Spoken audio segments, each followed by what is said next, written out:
Fala, irmão, boa tarde, bom dia, boa noite, dependendo da hora que você vai estar assistindo. Estamos aqui começando mais um episódio do Nós do Batista Podcast. Hoje está aqui a galera, a gente está vendo que tem uma pessoa diferente, uma carinha nova. Hoje temos nada mais nada menos que o Wellington Miranda. É isso aí. Legal, querido, Deus abençoe. Prazer. Muito a fala bem. é sua. Ótimo. Então, olá, turma boa, graça e paz, boa tarde, boa noite. E como o Juninho já apresentou, estamos aqui com o nosso irmão Wellington. E nesse projeto, como nós já falamos anteriormente, que faz parte de uma atividade da nossa escola bíblica dominical. Sim, a nossa igreja ainda tem escola bíblica dominical, né? Graças a Deus. E presencial, exato. E hoje nós vamos falar de um tema fundamental, né? E por isso nós convidamos o irmão Wellington, que é uma pessoa que nós temos como referência na parte musical na nossa igreja. Ele vai já se apresentar, mas nós esperamos que nesses minutos que a gente passe juntos, a gente possa aprofundar mais, né, e entender mais a importância da música para a Igreja Batista, no contexto batista. Quem sabe a gente sair daqui mais convicto, né, da importância e da forma correta, né, de se realizar esse momento que, como eu disse, é fundamental no nosso culto. Então eu vou pedir o irmão Wellington. Jusma, antes da gente iniciar, é só para transparecer aqui, a gente está com uma pessoa diferente. O Samuel, que estava com a gente no episódio passado, ele está na técnica hoje. Sempre verdade. que trouxermos um convidado, a gente vai estar fazendo esse rodízio entre nós. Aí desce sempre 4 pessoas, 3 entrevistando um, e aí vai ficar vendo esse rodízio, de acordo com as finalidades e tudo. Pronto, Só perfeito. para ficar claro. O Samuel não foi punido por nada, né? Não, ele ainda está aqui, ele está no meio de nós. Então eu vou pedir o irmão Wellington, o seminarista Wellington, que faça a sua apresentação, e daí a gente vamos para o propriamente dito, para a parte boa, né? Muito bem. Hi guys! Brincadeira. Gente, boa tarde, boa noite. Não sei que hora que você vai ver esse programa, mas seja bem-vindo ao podcast Nós dos Batistas. Nós, com muito prazer, estamos aqui. Sou membro da Igreja Batista em Taquari, fazendo a apresentação das participações que a gente faz uma participação junto ao Ministério de Louvor já há algum tempo, e hoje a gente está atuando mais diretamente na Escola Bíblica Dominical junto à classe de adultos. Sou professor junto com o meu querido irmão Efraim e com o irmão Estevão Júnior. Está dividindo a classe com esses dois queridos, aprendendo da palavra de Deus ali junto na Igreja Batista Taquari. Também estou no seminário, sou seminarista, estou no 3º ano, 5º período do Seminário Batista, Seminário Teológico Batista Teresina. E para nós, seminaristas, é um prazer, sempre será um prazer estar aqui no início, né, no começo de Nós os Batistas, podcast que a gente acredita que tem tudo a ver com os assuntos que vão ser colocados aqui. Esperem Deus corresponder a tudo que vocês solicitaram. Muito bem. O Gabriel ainda não. O Gabriel tá tímido hoje. Vai acontecer, Gabriel? Sim, detalhe. Hoje é um dia importante para o Gabriel, né? Hoje, oficialmente, ele foi aclamado como membro da Igreja Batista. Muito bem, Gabriel. Obrigado. Hoje, finalmente, ele é um batista. No podcast de fato passado, e de direito. No podcast passado eu disse que eu estava indo à Igreja Batista de Taquari, né, com vocês. Mas hoje, oficialmente, eu sou um membro da primeira Igreja Batista de Taquari, por aclamação. Fiquei muito feliz por me sentir parte dessa igreja. Mas não é sobre mim o podcast, é sobre música, né? Wellington, eu queria te fazer uma pergunta, assim, você tem uma relação muito antiga com a música. Vai devagar, que santa de barro, vai devagar. Wellington, o cara meteu muito antiga. Nossa, Deus. Mas assim, você tem uma relação duradoura com a música e tal. Você pode falar pra gente um pouco de como a música entrou na sua vida, e principalmente como a música cristã entrou na sua vida e os efeitos dela? Sim, perfeitamente. Eu já posso dizer que a minha estada a minha chegada dentro da igreja já foi com música, né? Assim que eu fiz a minha decisão a Cristo Jesus, tinha 12 anos de idade. E a primeira coisa que me entregaram na época foi uma harpa cristã. Não, você vai cantar, você vai aprender, você vem, aprende os hinos e tal. Assembleia de Deus, né? Assembleia de Deus. E foi que me impulsionou a estudar música, e a partir disso eu comecei a tocar também. E fui me aprofundando cada vez mais e tive que estudar e procurar algo mais que correspondesse à necessidade da igreja, no sentido de trazer algo palpável, né? Então, trazer lá uma música, mas uma música de qualidade. E aí, para isso, eu fui estudar, fiz música para todos, fiz contrabaixo. Antes disso, antes de chegar na música para todos, já tinha feito violão. Estudei com alguns caras que faziam freelance na época, na década de 80, finalzinho de 80, 90. Antigo, né? Caramba. Eu tô aqui, mas a gente vai começar a contar coisa aqui que você vai dizer assim, meu Deus, esse pessoal é de que data, de que idade, né? E aí aconteceu assim, fiz 2 anos de música para todos, a parte básica de contrabaixo. Dei aula pela prefeitura na escola de música também, junto à música para todos. E a gente fez muito trabalho no centro de Teresina, fazendo divulgação da escola, mas gravamos DVD, fez uma série de coisa bacana, né? E aí de lá pra cá eu sempre em contato com o pessoal da música, cantando em corais, e aí isso foi uma constante na minha vida, né? E cá estou agora no Taquari e participando do grupo de louvor, que assim, pra mim é uma necessidade. Eu ir para algum lugar, né? Se porventura eu sair daqui do Taquari algum dia, eu chegar em algum lugar, eu preciso me inserir primeiro também no louvor. Porque para mim hoje é uma necessidade, como eu sempre fui, a gente vai aprender, né? É muito prazeroso. Um negócio assim sensacional.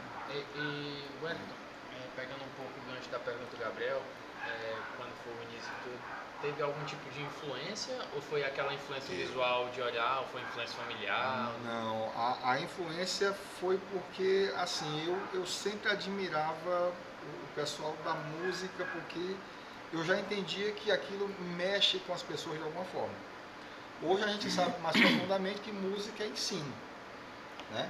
Assim, para ser bem como é que eu digo, bem didático, no sentido de falar de música no ambiente que a gente vive, música também é ensino. E hoje a gente passar as mensagens da palavra através das músicas, e aí você fazer isso cantando, e não obstante cantar, também tocar, que é um negócio complicado de se fazer, né? Mas eu admirava muito quem fazia, né? E aí a gente tem referência desse pessoal mais antigo. E aí a gente vai citar aqui que eu trouxe, que eu acho muito bacana, o Logos. Assim que eu me converti, eu fui apresentado o Logos, isso para mim fez toda a diferença, porque tem músicas ali que são músicas muito reflexivas, vencedoras por Cristo. Então esse pessoal já está no meu cardápio musical há um tempão. E aí você vem aprendendo com uma boa música, não tem como, cara, você não pegar referência. Tem a questão de você, no meu caso, amar os graves. Eu amo os graves, né? E aí foi amor a primeira pegada, né? Quando bateu o dedo na corda, eu digo, é isso aqui que eu quero. Sim. A gente faz violão também, mas um amor, né? Deixa eu falar um negócio. Só um trocadilho, é um grave caso de amor. É um grave caso de amor, muito bem. Eu tenho 2 experiências assim, que a gente pode ter uma percepção com relação à parte estética da vida, né?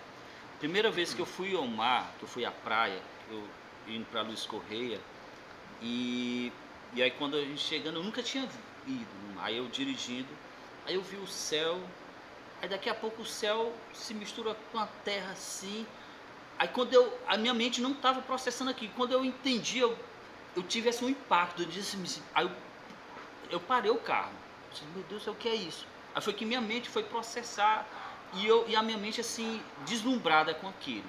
Puf. A outra sensação que eu tive assim, parecida, foi quando eu vi uma música, pela primeira vez, a música do Logos.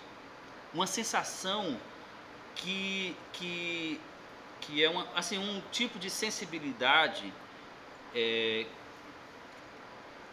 que é única, no sentido assim da sua experiência. Foi quando eu ouvi a primeira vez, o meu irmão, no tempo da fita cassete, Sim. me mostrou a música.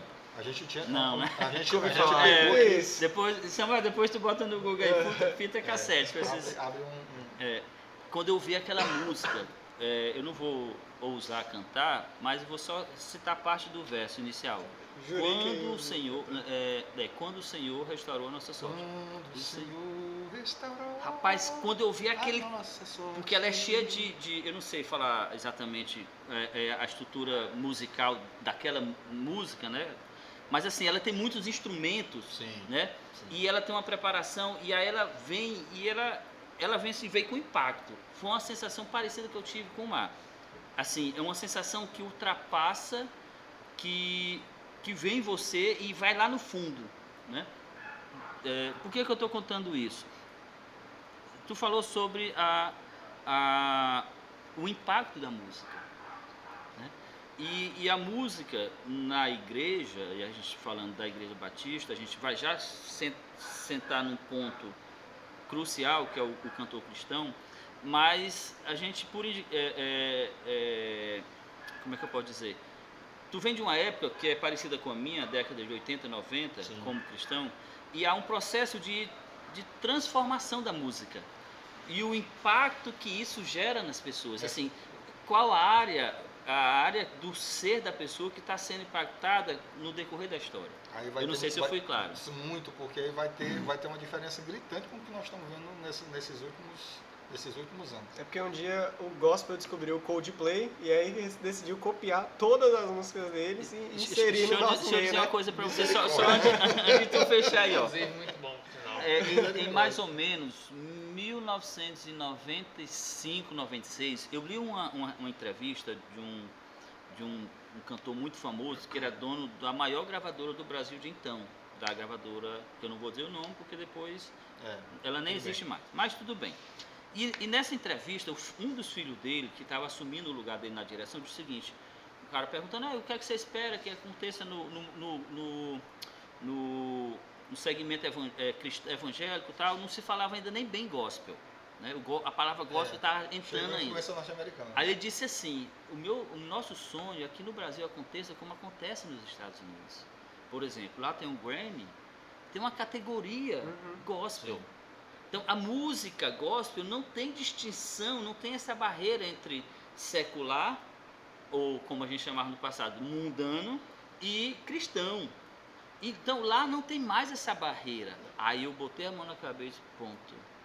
Ele já disse para onde nós vamos chegar. Porque, obviamente, as gravadoras que conduzem isso, esse mercado, elas têm uma força muito grande. Sim. E eu estou colocando isso no sentido de qual a experiência, se existe uma diferença de se cantar da música da década de 80, 90, que experiência ela gerava em você, comparado com a experiência de hoje. Que experiência essa música gera hoje? Particularmente, música, a gente olha com muito pesar, sente, pede a graça do Senhor nosso Deus que de alguma forma isso seja transformado no futuro, porque até então a gente não tem visão nenhuma daquilo que possa vir diferente, senão a coisa piorar, né? Mas, como você disse, a questão de nós termos música, década de 80 e 90, música gospel, que ainda não tinha essa nomenclatura, ela era muito preocupada com a mensagem. Você tinha a mensagem, ela tinha que vir muito bem embalada com a parte da melodia, né, a parte da harmonia, mas a mensagem, a letra da música era uma coisa de muita preocupação. Né? Hoje, você não tem mais preocupação, por exemplo, com cacofonia, que são palavras de duplo sentido que às vezes aparecem dentro da música e, sabe, estou um pouco me lixando. Se ela fizer sucesso, beleza, e aí fica. Mas há toda uma preocupação, por exemplo, quando a gente for falar de canto cristão, tem uma equipe que cuida disso. Minha sogra, olha o presente que Deus dá, né? Minha sogra, ela faz parte do grupo que revisa a parte musical, né, da parte, a parte literária musical, para que se evite, por exemplo, esse tipo de problema, que é a cacofonia. Ouve a música aqui, daqui a pouco lá tu ouve um som com duplo sentido e não poderia acontecer. Antes daquela música ser gravada, há todo um trabalho de métrica, sabe? Não é para que a pessoa engesse a música, não é engessar a música, é fazer com que a música transmita uma mensagem clara, objetiva e no melhor padrão possível. Você não pode oferecer qualquer coisa. Você não quer receber qualquer coisa, então você não pode oferecer qualquer coisa. Então havia essa preocupação lá na década de 80, na década de 90. E é porque assim, foi uma época que explodiu banda, meu Deus. A gente está acompanhando música de lá para cá, Cad Singers, Cades Baneia, nossa, Band Voz, Rebanhão veio pra cá. A Xuxa Produções trouxe o Rebanhão Eu me pra cá lembro quando veio. o Ticabana. Assim que montaram o Ticabana. Meu irmão, foi um negócio. Né? E aí, 80 e 90, as bandas explodindo. Catedral já no finalzinho de 80, 90, estourando também. E, enfim, é pedir a graça do Senhor nosso Deus que a gente de alguma forma, e a gente está fazendo isso porque a gente entende, que a gente estuda a palavra de Deus e a gente quer expressar o nosso louvor, a nossa gratidão ao Senhor, mas de forma que a mensagem, a letra, ela tem um objetivo especial ali, né? Que é uma mensagem hoje, principalmente uma mensagem cristocêntrica, mas sem tirar. Mas Wellington, eu queria focar no sentido da percepção da música. Assim, ó, eu imagino que no passado, como todas as artes, você vai tendo experimentações, vai evoluindo, vai introduzindo. Por exemplo, na década de 80 não tinha os instrumentos eletrônicos que você tem hoje, né? Hoje, na década de 80, você não tinha todo tipo de guitarra que você tem hoje.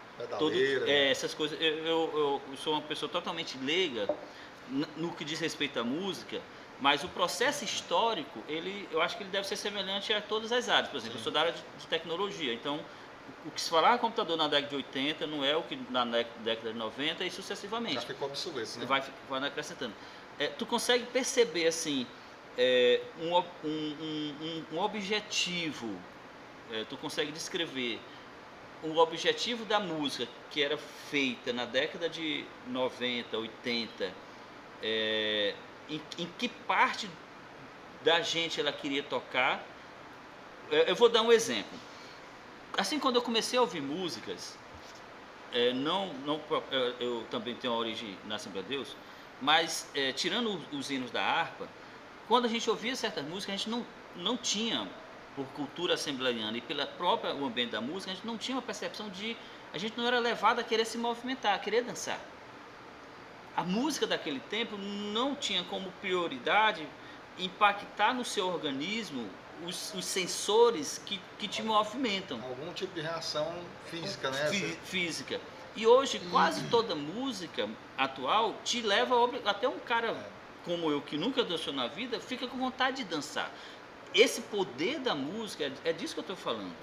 Assim, existe uma mudança em que parte da gente ela quer tocar. Você está entendendo o que eu quero dizer? Sim. No passado eu não tinha. Eu ouvi uma música de crente e eu queria fazer uma coisa. Hoje eu ouço uma música de crente e hoje eu quero dançar. Está entendendo? Sim. Eu só quero acrescentar mais uma pergunta na pergunta dele, que é: isso pode ser prejudicial de alguma forma? Porque eu entendo que quanto mais alegre seja o ritmo e quanto mais dançante ele seja, mais vai despertar em nós essa vontade de se movimentar, essa vontade de dançar e tal. Mas em que ponto... E assim, eu creio que não tem nenhum problema eu ouvir uma música que me alegra, que dê vontade de levantar as minhas mãos, tudo bem. Mas eu quero saber em que ponto isso deixa de ser uma alegria pelo que eu estou cantando, uma alegria pelo Espírito Santo, pela minha salvação, e se torna não sei, e se torna algo além de mim, que não seja um louvor a Deus. Cara, o poder da música, a potência da música em conduzir as pessoas a fazer coisas é fenomenal.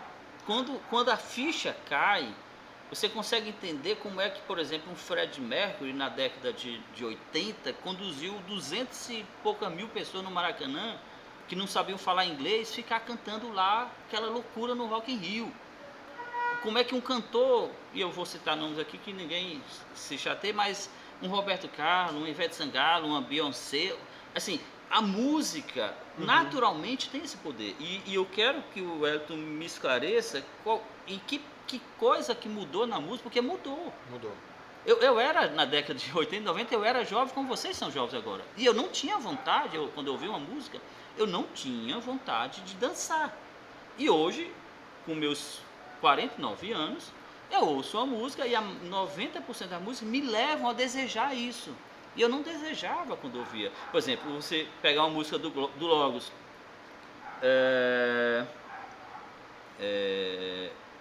Quando o Senhor restaurou. Ele usa ali uns 250 mil instrumentos. Mas você só consegue parar e dizer assim, puxa, eu tenho que ler o Salmo 127. E eu tenho que meditar para me entender o que o cara... Você está entendendo o que eu quero dizer? Sim. Ele atinge uma parte do nosso ser e essa parte mudou. O que foi que mudou na música? Foram os instrumentos, foram os cantores, o que foi? A letra, o que foi? Se apropriou, por exemplo, dessa questão da alegria. A música em si ela não pode deixar de ser alegre, né? E aí ela vem como inspiração da parte de Deus e na inspiração a gente entende nessa iluminação que a gente recebe na hora de fazer a música, ainda que eu não seja compositor.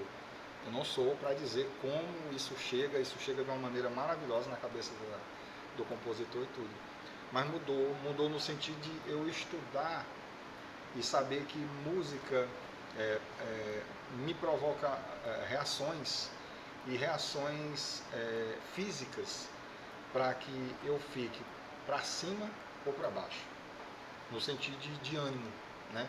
E naquela época a intenção não era essa, a intenção era passar reflexão, ainda que eu tivesse 1000 instrumentos, mas eles eram colocados de uma maneira tão harmoniosa, um negócio tão bem preparado, gente preparada para fazer o negócio, gente bem intencionada para fazer a coisa, que aquilo vinha numa proporção menor do que a reflexão que a música ia causar na cabeça da pessoa, né?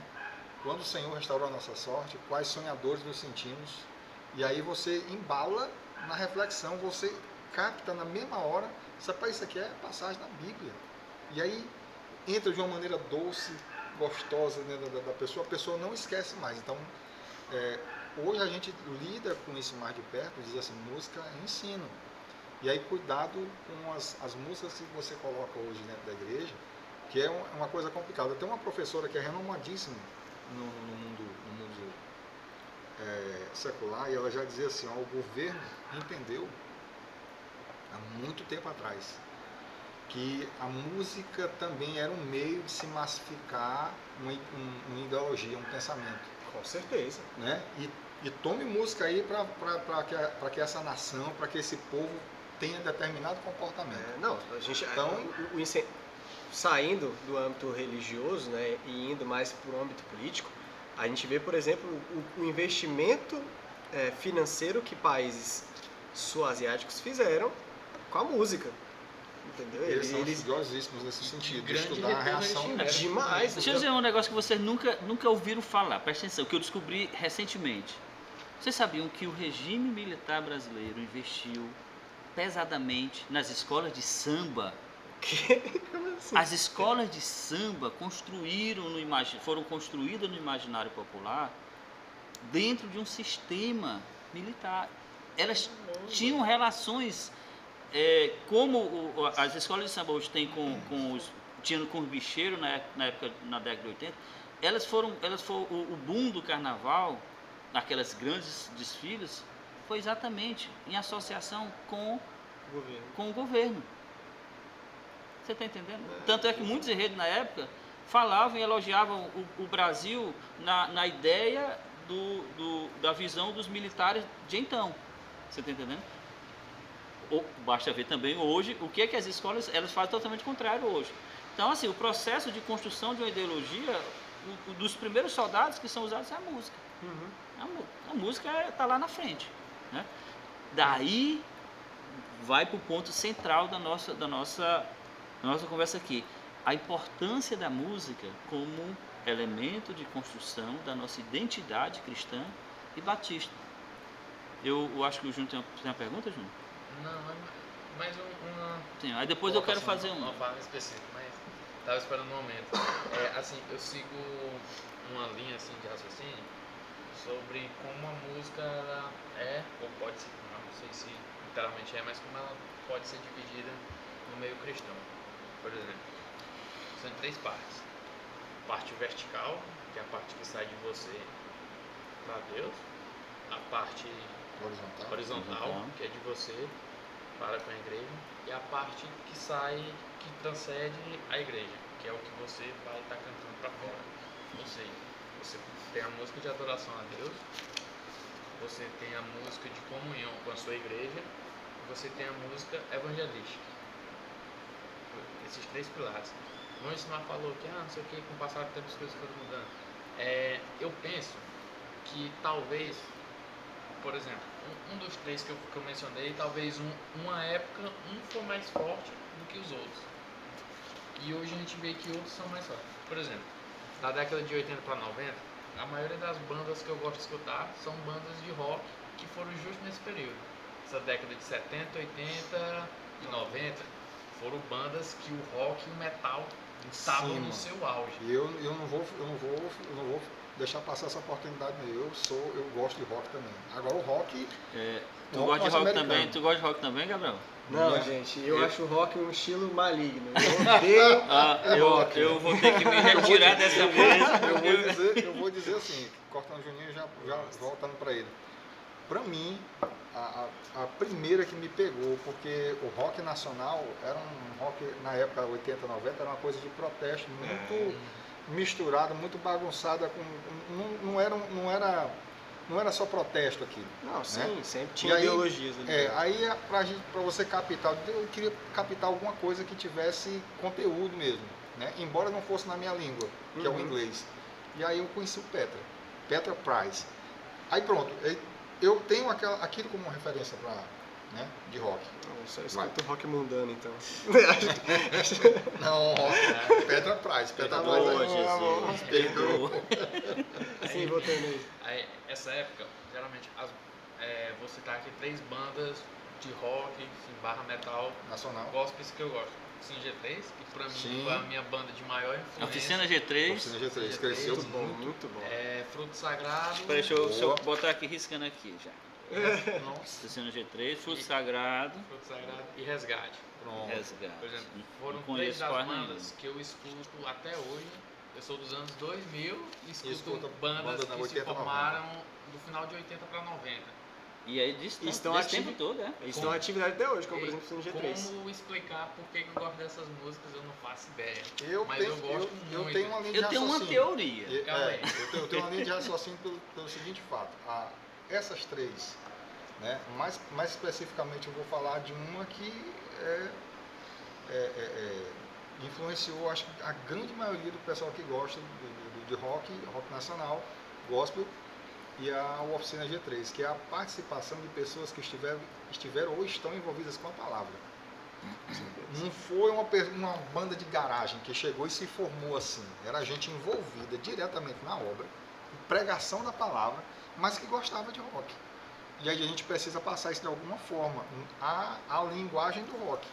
E aí eles tiveram preocupação não só de ter melodias, de copiar e trazer algum tipo de criação no sentido de harmonia, riff, essas coisas, porque até isso nós temos entranhado na nossa música.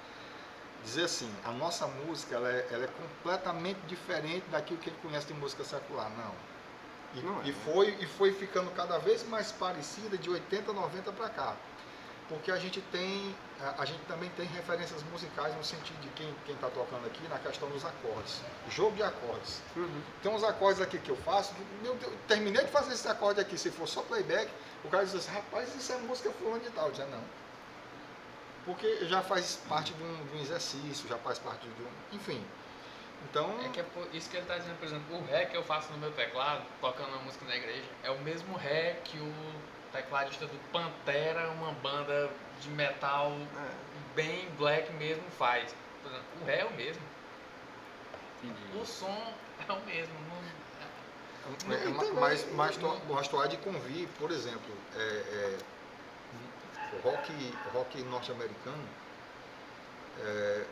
ele está presente lá no sentido de se acelerar. Eu já vou ser mais específico aqui.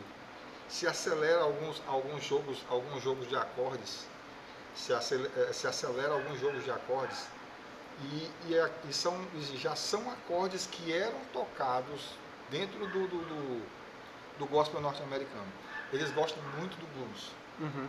Né? Excelente também. Né? E aí a influência... Eles têm um novo, é o R&B.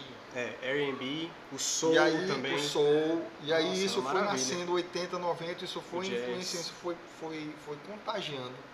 Chegou aqui, aí entra nessa percepção de dizer assim, o que foi que aconteceu lá?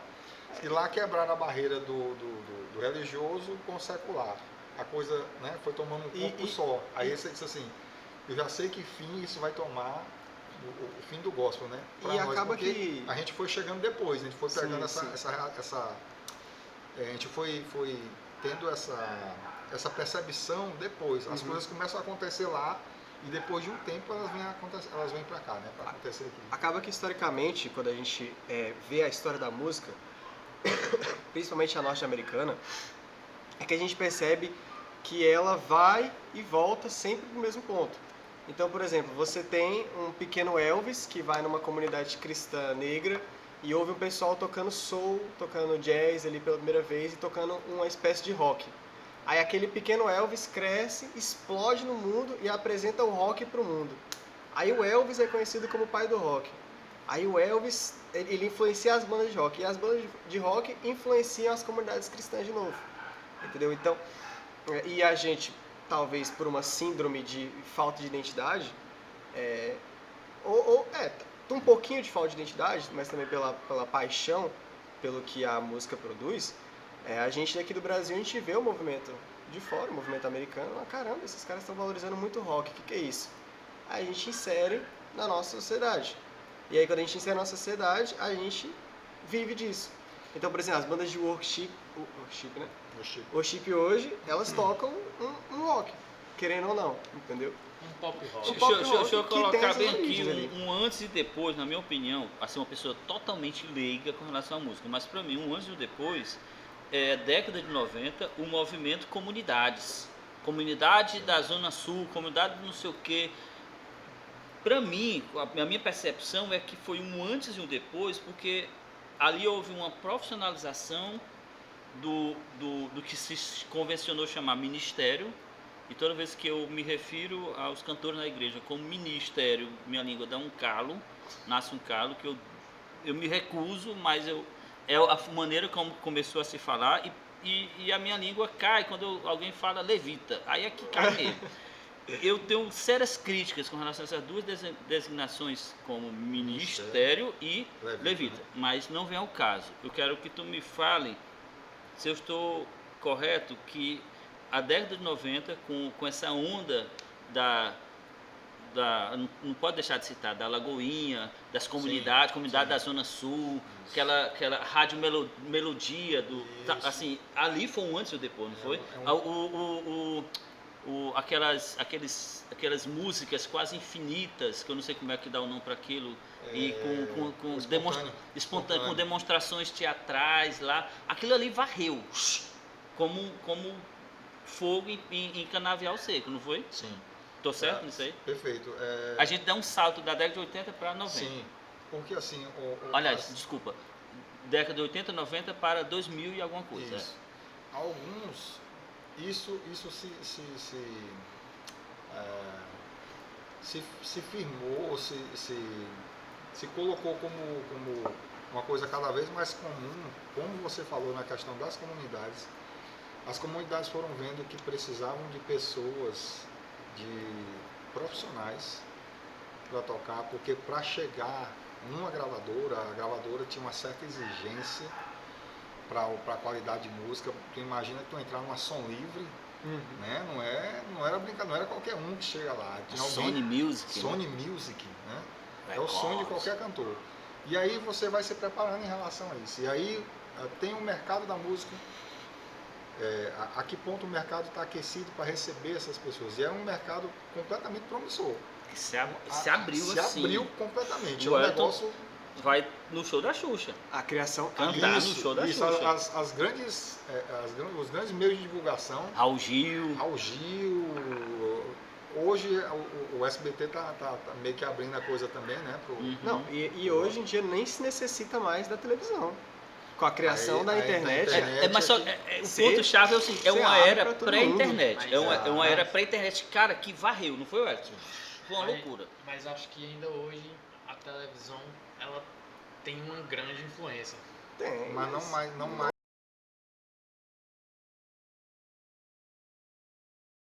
Você consegue ter uma visualização bem notável por conta da televisão. Sim. Não deixa de ter, porque a grande massa ainda tá com a televisão. Sim, mas a minha pergunta é o seguinte, o Wellington ele está se especializando em ser ninja. Ele vai ser pastor ninja. Porque ele fuge, ele pula das perguntas. Eu quero que tu me conte qual foi essa transformação do momento comunidade, que as igrejas deixaram de ser chamadas igrejas e passaram a ser as comunidades, que antecede hoje com as famosas workshops que se diz por aí. Que era um momento que a música mudou. Sim. E né? Eu sei que o senhor perguntou pro Wellington, mas Vai lá, sim, pode, vai lá. pode. o que eu penso sobre. Eu estava mencionando aqui da banda Oficina G3, tudo, década de 80, 90, tudo. A Oficina G3, ela é uma banda que fazem som evangelístico. Por exemplo, não uma banda que fazem música pra gente cantar na igreja. E na minha visão, eu vejo que nesse tempo de 80 e 90, a maioria das músicas era com essa pegada evangelística. Penso eu, pelo menos das que eu escuto. Dos anos 2000, 2010 pra cá, a gente vê que tem assim uma diferença. Hoje a gente canta mais e ouve mais, divulgação e tudo, músicas de adorações, músicas feitas para a igreja cantar. Por exemplo, por que a banda Oficina G3 e a banda Morada tem som diferente? Porque a Oficina G3 eles cantam música evangelística, eles cantam música para conhecerem a figura de Cristo. Morada não canta música evangelística, Morada canta música para você estar em comunhão com a sua igreja. E a sua igreja precisa cantar música. E a sua igreja precisa cantar. Você precisa cantar para fora, mas você também precisa cantar para quem está dentro. E eu acho que, tipo assim, é uma comparação meio injusta que a gente acaba fazendo com esses dois tipos de grupos diferentes, porque cada um tem a sua importância e o seu papel. E assim, você falou sobre essa mudança, eu acho que a mudança foi mais ou menos isso. Eu acho que a parte aqui de músicas e adoração e igreja cresceu, tanto em divulgação e tudo, e que a outra, não vou dizer que diminuiu, mas não acompanhou. Por isso que hoje, por exemplo, a gente fala essas músicas worship. Se a gente for levar lá pro americano, que foi de onde saiu grande parte das coisas, o gospel. O que é o gospel lá? Aqui pra gente o gospel é um gênero. Tu é cantor gospel? Lá o gospel é um estilo de música. É uma pegada. Tá uma pegada de bateria, é uma pegada. Bom que se diga, vinda do processo de chegada do homem americano na América do Norte, e um processo de escravidão, e o povo aperfeiçoando isso. Era uma música cantada nas lavouras de algodão, né, do que fosse plantado lá, e o povo é um lamento de Jeremias moda nova para a época, né? Mas lamentando, e aí se chamou, né? Isso é algo que me entristece demais, porque esse processo que você citou aí da chegada do homem americano, esse processo de escravidão e tal, ele tem suas consequências, e musicalmente eu acho que ele tem suas consequências no que a gente canta, entendeu? Então, por exemplo, os estilos brasileiros não são cantados em igrejas, entendeu? Não se canta, não se lê um cordel numa igreja. É um estilo brasileiro, é um estilo nordestino. Mas por que não se lê um cordel em igreja? Porque não é congregacional. Mas espera aí, não é congregacional no conceito americano. E nunca vai ser congregacional no conceito brasileiro, porque nosso conceito brasileiro é totalmente americanizado. Entendeu? Então, isso é só um exemplo do que eu acho problemático dos instrumentos, da forma de tocar, da forma de cantar, aonde a gente tem a oficina G3, aonde a gente tem a Morada, que ambos facilmente tocam nos Estados Unidos, entendeu? Mas, por exemplo, a gente tem um selo aqui no Nordeste chamado Coletivo Candeeiro, com artistas só do Nordeste, com uma pegada do Nordeste que não se toca em igreja. Por quê? Porque dizem que não é congregacional. Responde um pouco o irmão Simar aqui na questão dos porquê das comunidades. As comunidades, elas foram entendendo a questão do nicho. Eu tenho, como a gente tem nicho para outras coisas, para outras profissões, nós temos também nicho para a música, né? E aí a música, no caso dessas comunidades, copiando outros movimentos, e esses outros movimentos vão produzindo volume, tanto de pessoas quanto de visualizações. Aí nós já estamos saindo de 90, né? E já começando a ter os primeiros eventos de divulgação em outras mídias, que eram mídias completamente novas. A gente termina de sair ali do bolachão, entra no CD, né? E aí já é um meio de divulgar, a coisa já anda de uma outra velocidade, é tudo mais rápido, nem é um negócio assim incomparável com o que a gente tem hoje, né? Porque hoje é um negócio assustador. Mas foi assim um salto muito grande. E aí as pessoas se apropriarem disso e dizer assim, ó, é uma forma de nós chegarmos, nós vamos chegar mais rápido. Nós temos um alvo específico para atingir. Esse ministério tem ele atinge nesse quesito adoração.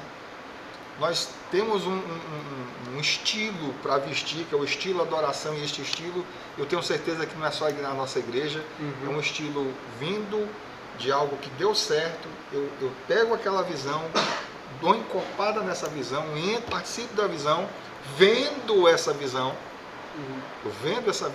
e aí o Brasil todo compra.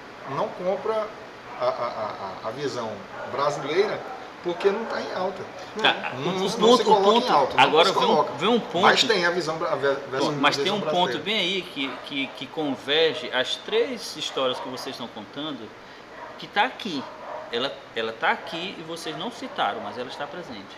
Que é a força do mercado. A música gospel transformada em um produto. Ou melhor, a música cristã transformada em música gospel, que foi transformada em um produto. E nós estamos falando disso. Então, nesse meio tempo, Gabriel, talvez explique um pouco por que nós não cantamos em cordel, por exemplo, nas nossas igrejas, não só por influência da teologia ou da cultura americana que trouxe um padrão. Né? Eles trouxeram uma estética e um padrão que eles entendiam como correto lá e trouxeram para cá. E nós aprendemos com ele. Vendeu pra gente, a gente só que aí tem um detalhe. Nesse meio tempo, a pergunta já que se transformou num mercado, certo?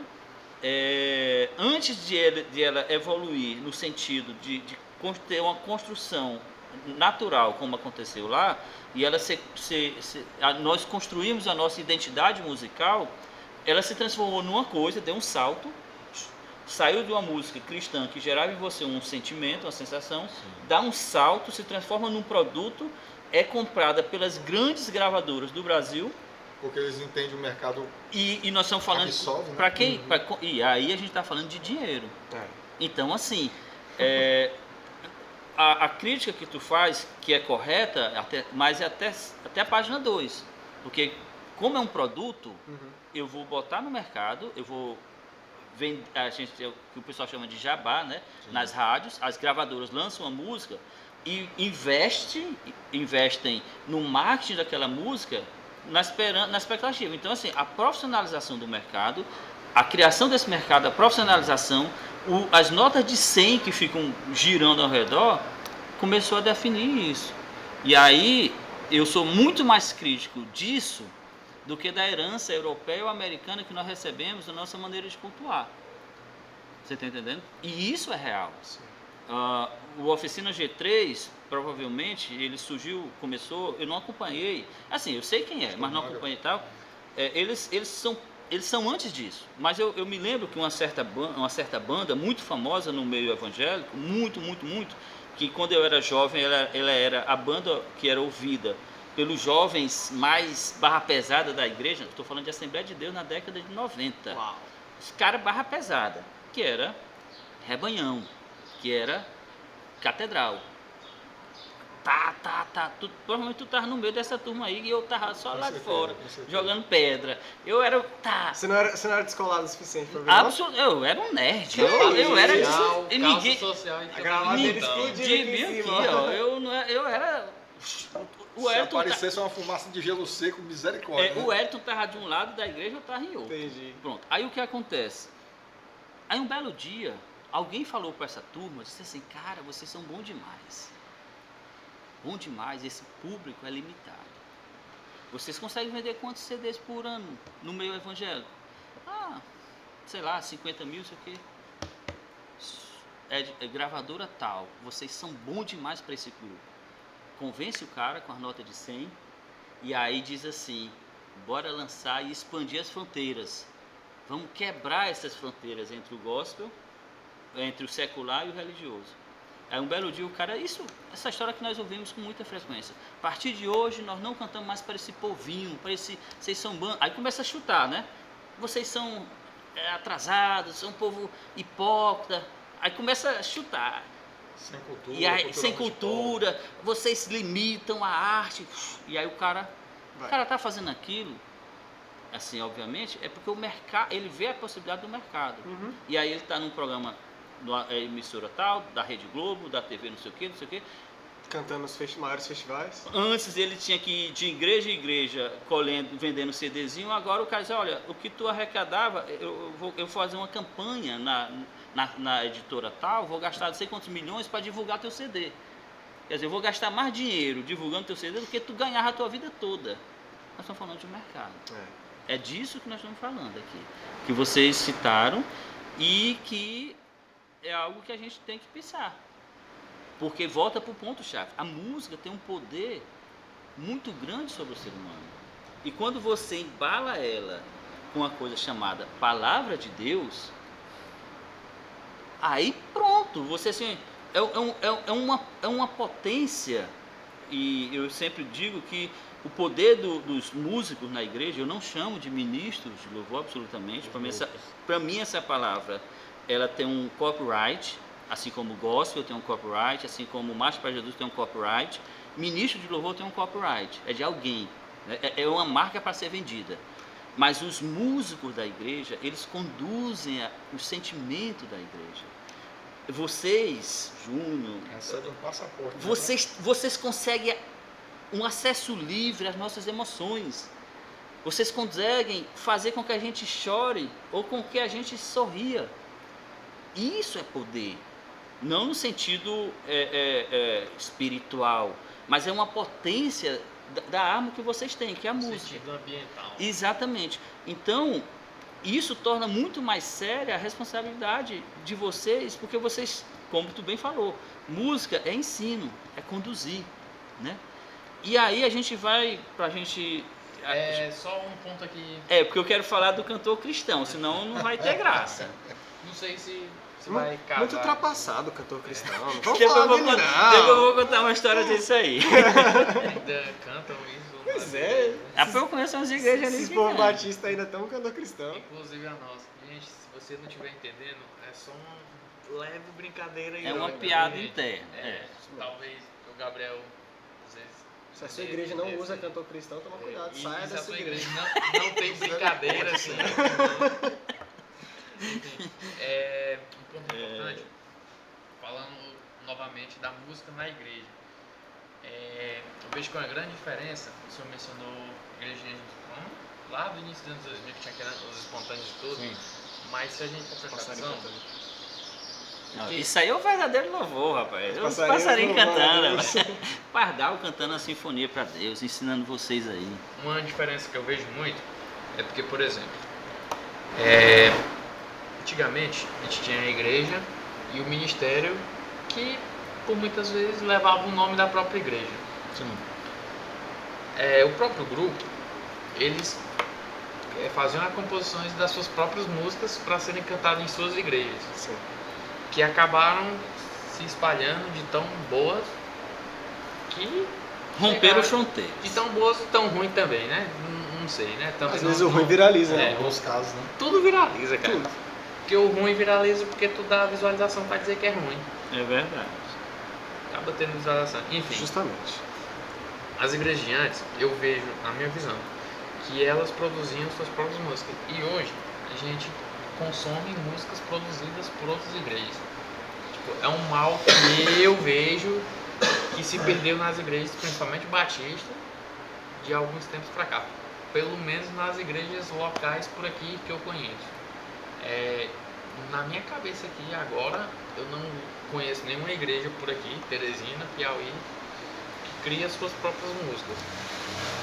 Ou melhor, não que cria suas próprias músicas, mas que criam músicas congregacionais, músicas de adoração e tal.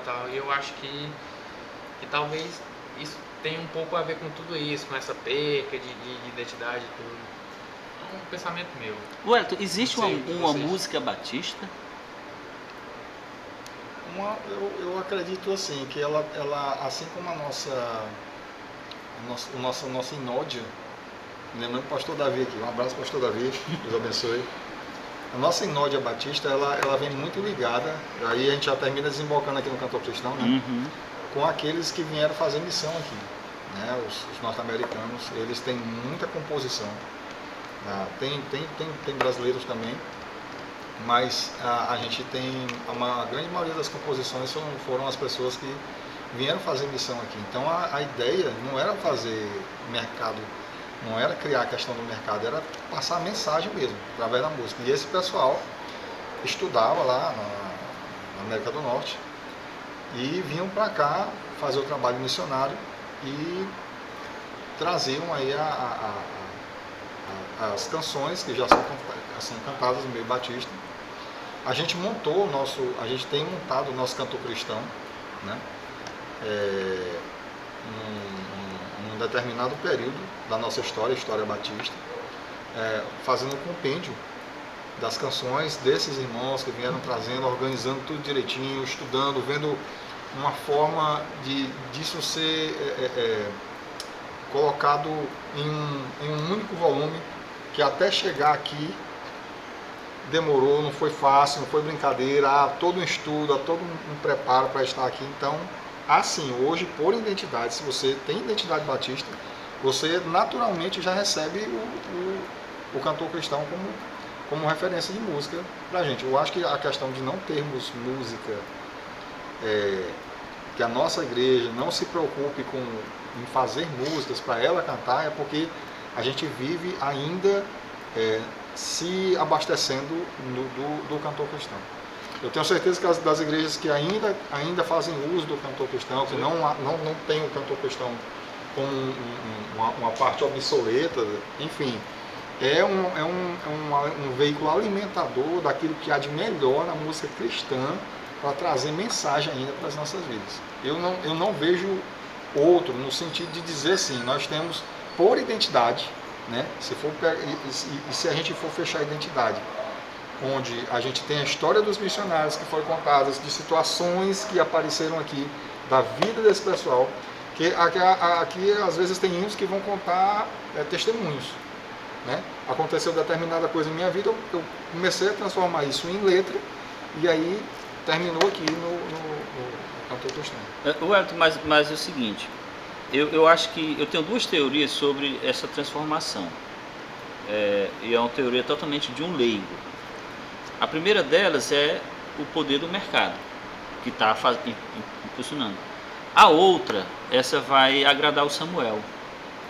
É porque desde o início a gente estudou a igreja batista, E a gente viu que dos dois ramos teológicos que dominaram desde o princípio, a Batista geral e a Batista particular, um arminiano e outro calvinista, por muito tempo a mensagem calvinista ela dominou os púlpitos batistas, por muito tempo. Só que pela minha percepção, essa mensagem, essa convicção calvinista que tinha no batistismo original, ele tem se diluído com o tempo.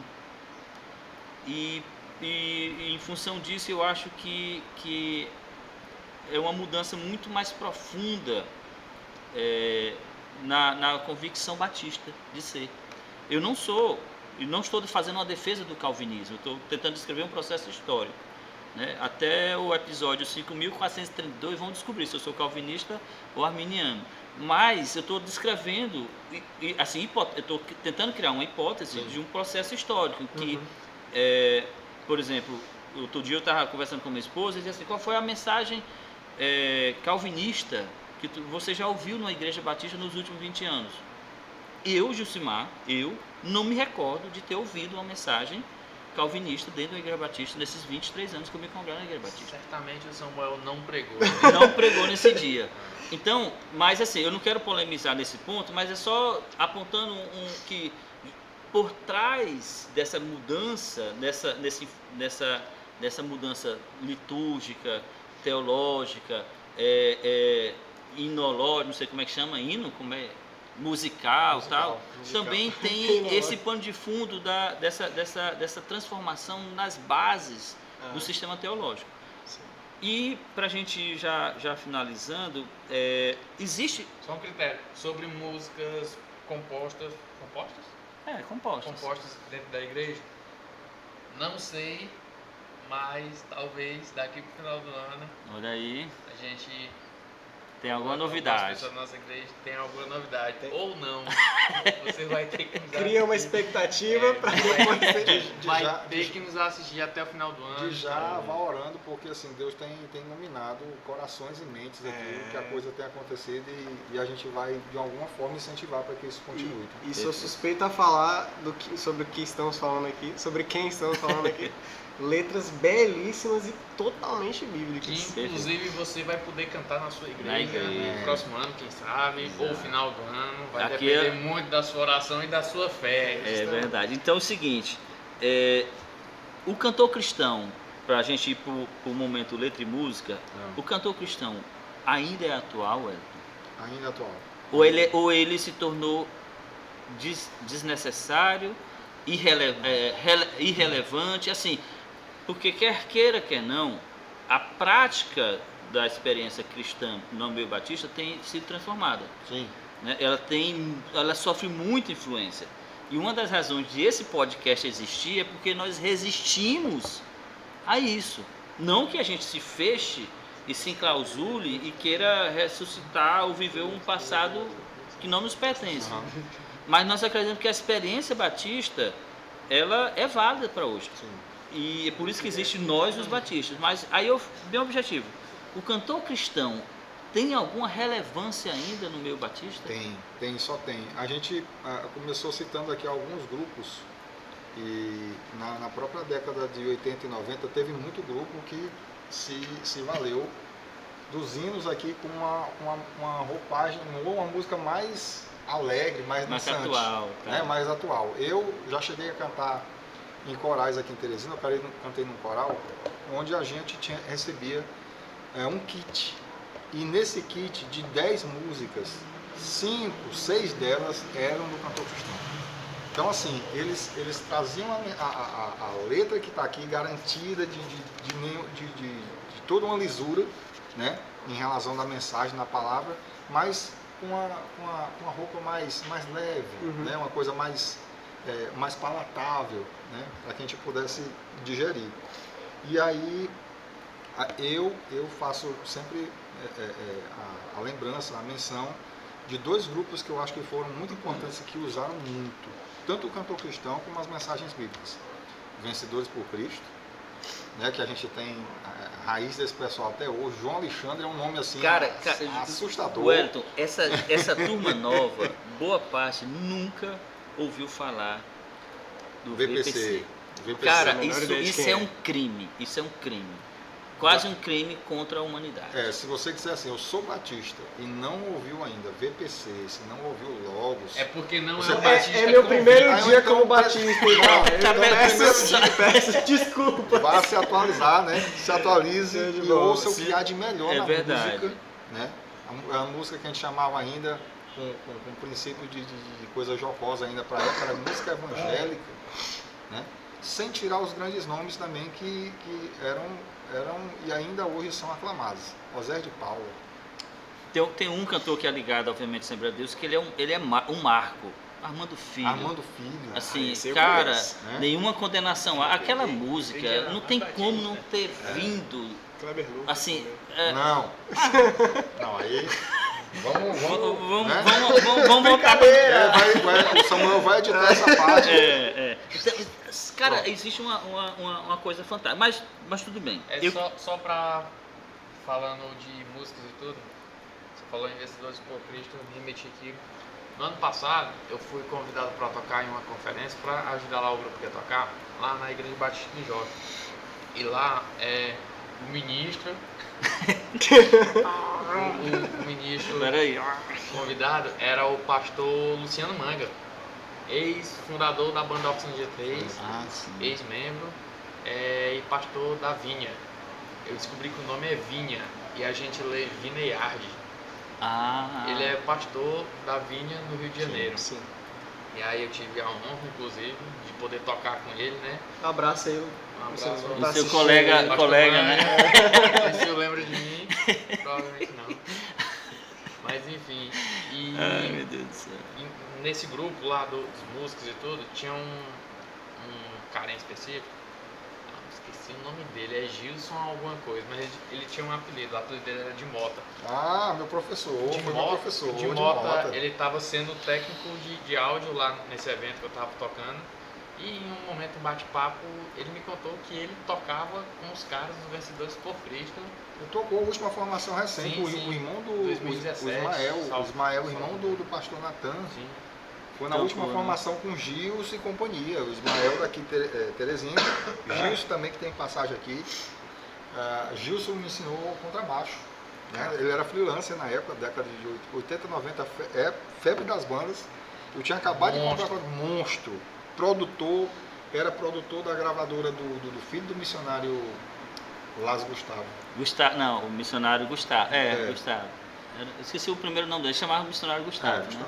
Que era o filho dele era proprietário daquela, talvez você não lembre, por muito tempo foi a única livraria evangélica de Teresina, não sei nem se ainda existe, Ponte de Luz, lá pertinho da Assembleia de Deus, existe, né? Pois é, só pra mencionar mesmo. E Só pra se gabar então, né? Não é orgulho. Toquei com o Manga. É o momento de, como é que diz assim, de loucura, né? Como diz Paulo, assim, né? Mas vamos lá. A gente agora vai rapidamente para um momento que a gente pediu para o Elton escolher uma música, que a gente chamou esse momento de letra e música, certo? Vamos dizer assim, por razões de propriedade intelectual. Isso. E não correr o risco de o YouTube detonar nossa gravação aqui, que está sendo fantástica. A gente vai ouvir a música aqui no celular, mas eu vou pedir ao Samuel para deixar o microfone mudo, né? O nome da música é Wellington. Para que servimos nós? Para que servimos nós do grupo Logos? E a primeira, vai lá. Vamos lá. A gente pode ir comentando Isso. assim, né? Sim. Gabriel? Nem eu, nem você podemos ficar de braços cruzados, enquanto coitados não sabem para onde vão, nem porquê. Mas isso aqui já me remeteu àquela passagem lá, salvo engano, em Romanos, que como crerão naqueles que nunca ouviram falar, como saberão se não forem ditos. Tá vendo aí o que a música provoca? E pra época então? Sim, o que mais? Sim. Eu fiz uma anotação aqui, eu escrevi, a primeira estrofe já nos convida a levar o Evangelho, né, Primeira de- estrofe é essa que a gente citou, Isso, né? justamente. E ele nos questiona aqui, né? Nem eu nem você podemos ficar de braços cruzados enquanto coitados não sabem para onde vão. Eu acho interessante esse questionamento. Não é um questionamento propriamente, mas Uma é uma afirmação. uma afirmação afrontosa, né? Virando para o cristão e falando assim: Desafiadora, né? Isso. Desafiadora. você está de braços cruzados, sabe? E isso é algo que vai se repetir ao longo da música, mas que sempre quando eu ouvi ela, né, eu fiquei pensando, caramba, eu não estou fazendo nada. A ideia do Não é? o título da música já, né? É, justamente Por si isso. só, né? De pra que servimos nós? Isso mesmo, isso Pra mesmo. que servimos nós? Qual a outra? Continuando. Vamos lá. Aí a segunda estrofe. Nem porque eu pergunto afinal, onde estamos nós? Onde é que nós estamos? Reflexão pesadíssima. Uhum. O que somos nós Caramba, e o que fazemos nós. caramba. Né? O que somos nós, podemos dizer, somos os batistas. Vamos lá. Nem eu nem você podemos ficar de braços cruzados enquanto coitados não sabem ao certo para onde vão, nem porque eu, pergunta afinal, onde estamos nós, o que somos nós e o que fazemos nós. Não há um convite a interessados, pois fomos chamados sem exceção. Aí, para aí. Que frase. Que frase, cara. Não é brincadeira. Não é um convite pro Jucimar, entendeu? É um convite para todo e qualquer Todo. cristão, cara. Todo e qualquer questão. E aí eu trouxe em pedaços, né, para montar meu raciocínio aqui. Rapaz. A questão do fazer discípulos.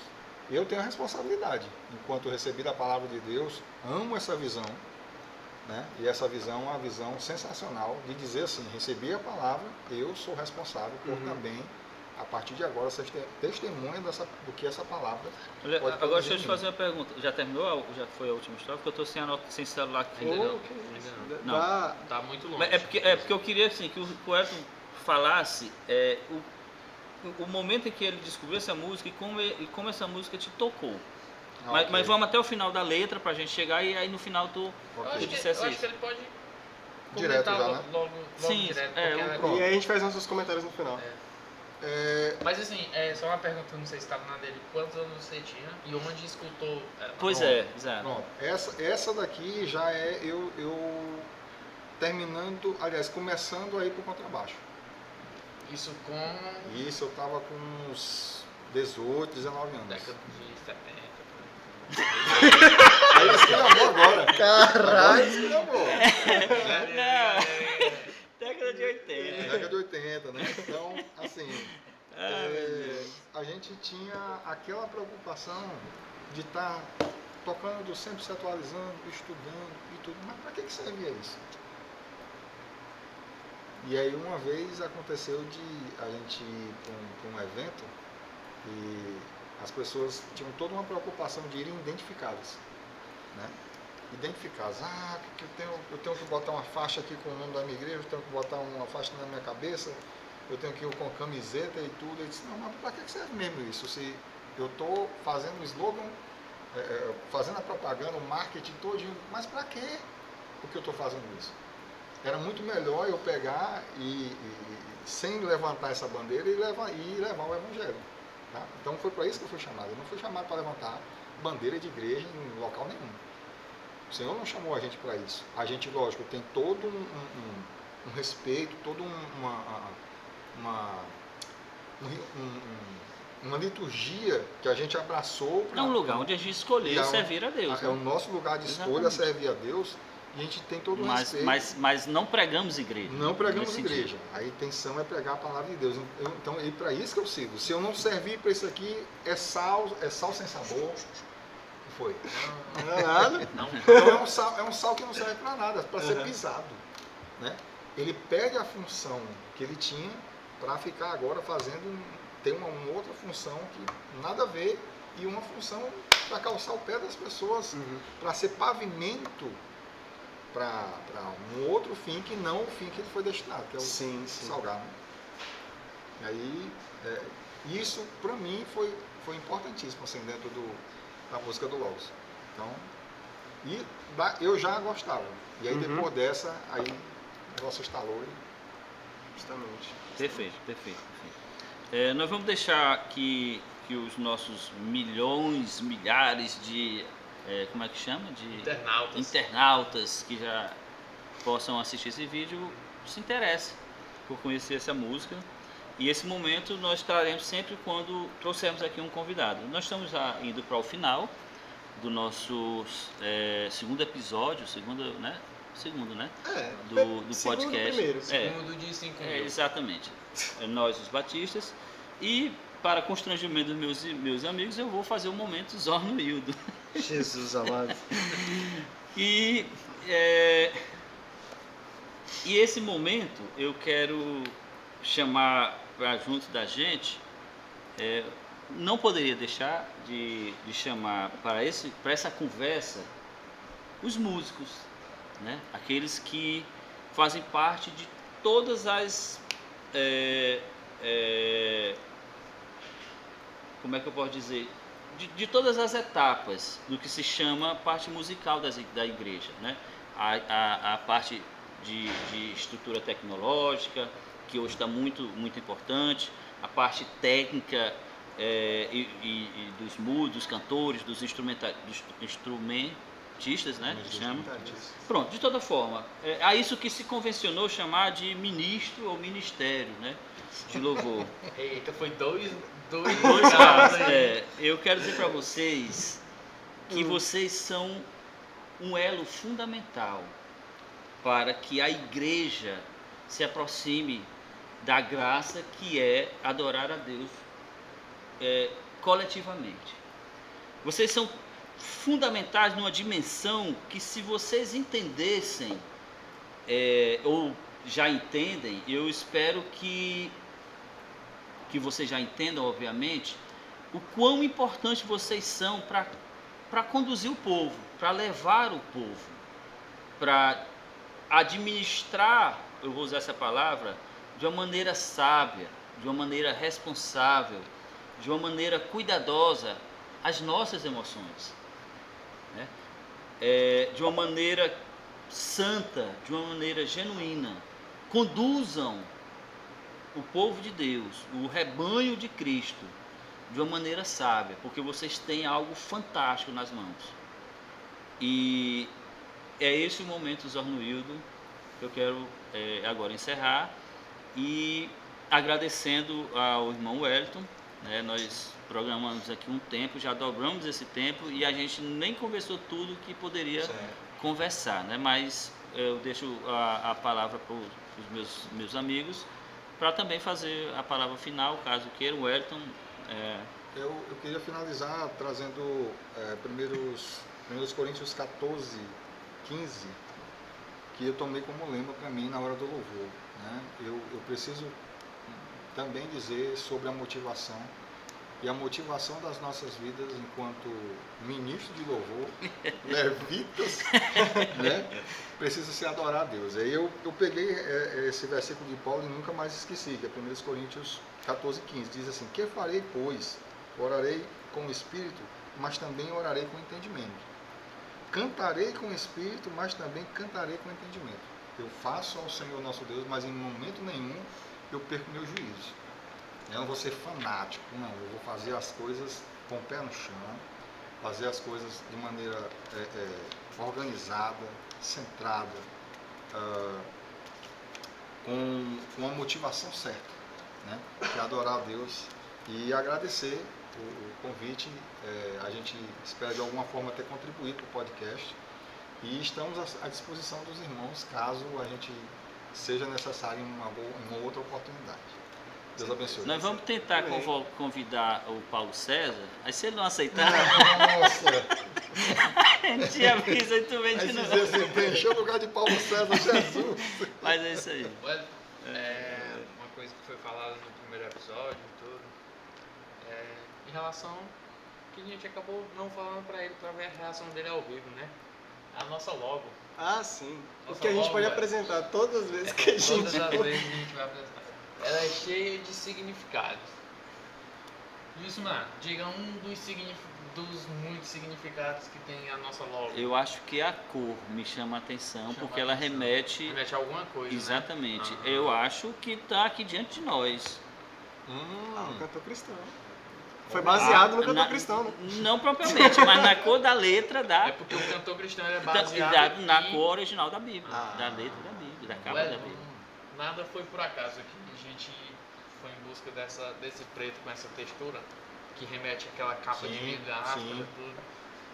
O dourado, que geralmente são Das letras. são as fontes usadas, tudo. E é isso, E, são e esses o dois nome Nós, os significados. Batistas, é uma declaração da nossa alegria por sermos cristãos, mas nós temos convicção que a Igreja Batista não leva ninguém para o céu. Mas nós gostamos de ser batistas. Gostamos. Né? Ah. Nós queremos que a nossa experiência e o lugar em que nós servimos a Deus seja o melhor lugar que se possa servir a Deus. É isso.